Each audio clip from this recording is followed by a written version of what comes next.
میں تو حیرت میں ڈوب جاتا ہوں جب خواتین ہاتھوں میں پلے کارڈ اٹھائے میرا جسم میری مرضی کا نعرہ لیے میدان عمل میں کود پڑتی ہیں، اور پھر اس سے بڑے دکھ کی بات یہ ہے کہ ہمارا میڈیا ان کے پیچھے کسی نہ کسی انداز سے کھڑا ہو جاتا ہے اور ایک ماحول پیدا کیا جاتا ہے کہ اس کی زیادہ سے زیادہ تشہیر ہو۔ میرا معاشرہ، میرا دین، میری مشرقی روایات، میرا کلچر، میرا تمدن، میری تہذیب اس کی حمایت نہیں کرتا۔ میرا دین تو مجھے اس بات کا سبق دیتا ہے، میری بہن کو، میری بیٹی کو، میری ماں کو، میری بیوی کو میرا دین یہ سبق دیتا ہے کہ وَلَا تَضْرِبْنَ بِأَرْجُلِهِنَّ لِيُعْلَمَ مَا يُخْفِينَ مِنْ زِينَتِهِنَّ، کہ وہ اتنے زور سے قدم بھی نہ رکھیں کہ ان کے پاؤں میں پڑے ہوئے پازیب کی چھنکار غیر مرد کے کانوں تک پہنچے۔ جو اسلام اپنی شہزادیوں کے پاؤں میں پڑے ہوئے پازیب کی جھنکار بھی غیر مرد تک جانے سے روکتا ہے، تو کیسے گوارا کیا جا سکے کہ ٹھمکے لگا کے عورتیں ہاتھوں میں پلے کارڈ اٹھائے بلند آواز سے نعرے لگا رہی ہوں اور جو ہے وہ دھمک دھمک کر کے جو ہے وہ اپنے حقوق مانگ رہی ہو۔ تم حقوق کس سے مانگتے ہو؟ محمد عربی نے تمہیں 14 صدیاں قبل حقوق دیے،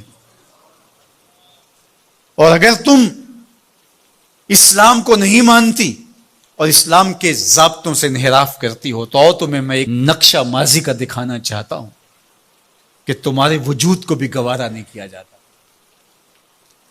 اٹھا کر کے سسکتی بچی کو زندہ درگور کر دیا جاتا۔ بھائی اس لیے کاٹ دیتا تھا کہ کل کوئی میرا بہنوئی نہ کہلائے۔ عکاس کے میلے میں بیٹوں کے ہاتھوں مائیں فروخت نہیں ہوئی؟ تذلیل کا اور کیا روپ تھا جو عورت نے نہیں دیکھا تھا؟ یہ تو اسلام کا فیض ہے کہ اسلام نے ماں کا روپ دیا، اسلام نے عورت کو بہن کا روپ دیا، عزتوں کی مسند پہ بٹھایا۔ بیٹیاں زندہ درگور ہو رہی تھی، میرے حضور نے کہا میری فاطمہ میرے جگر کا ٹکڑا ہے۔ اس کو بتایا کہ تو تکریم کی جگہ پہ ہے، تو عزت کے مقام پہ ہے، اور حضور علیہ السلام سے سیدہ ملنے آتی، حضور اٹھ کے استقبال کرتے۔ عورت کہتی ہے مجھے حق نہیں دیا گیا جتنے حق تجھے دیے گئے۔ مرد کو وراثت میں ایک حق دیا گیا، عورت کو 2 حق دیے گئے۔ وہ باپ کی وراثت میں بھی حق لیتی ہے، شوہر کی وراثت میں بھی حق لیتی ہے، اس کو 2 حق دیے گئے۔ تو یہ تو عزت اسلام کی دی ہوئی ہے، یہ تو وقار اسلام کا دیا ہوا ہے۔ اسلام نے تجھے تکریم کی مسند پہ بٹھایا ہے، اسلام تمہیں عزت کے مقام پہ بٹھایا ہے، تو آوارہ ہو گئی؟ تو ہاتھ میں پلے کارڈ اٹھائے بازاروں میں گھومنے لگی، آوارگی کو اپنا حق سمجھنے لگی؟ یہ تو نقص تھا، یہ تو جاہلیت کے زمانے کی عورتوں کا مزاج تھا۔ تجھے تو یہ کہا گیا فَلَا تَخْضَعْنَ بِالْقَوْلِ فَيَطْمَعَ الَّذِي فِي قَلْبِهِ مَرَضٌ، کہا کہ جب دروازے پہ دستک ہو یا تو فون اٹھا لے، مجبوری ہو کسی غیر مرد سے تجھے بات کرنا، تو تجھے میرا دین کہتا ہے اپنی آواز میں لوچ نہ پیدا ہونے دینا، آواز کو تھوڑا سا کرخت کر دینا، دل کا کوئی روگی تیری آواز کی نرمی سے کوئی اور معنی نہ نکال لے۔ تو اتنی پاک اور پردے دار ہے کہ تیرے بارے میں خیال بھی پاک رہنے چاہیے۔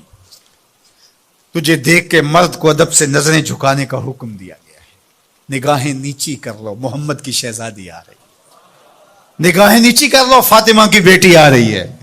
نگاہیں نیچی کر لو، عائشہ کی بیٹی آ رہی ہے۔ تو عزت کے مقام پہ بٹھائی گئی، تو کس نے تجھے آوارہ کر دیا؟ کس نے تجھے بد چلن کر دیا؟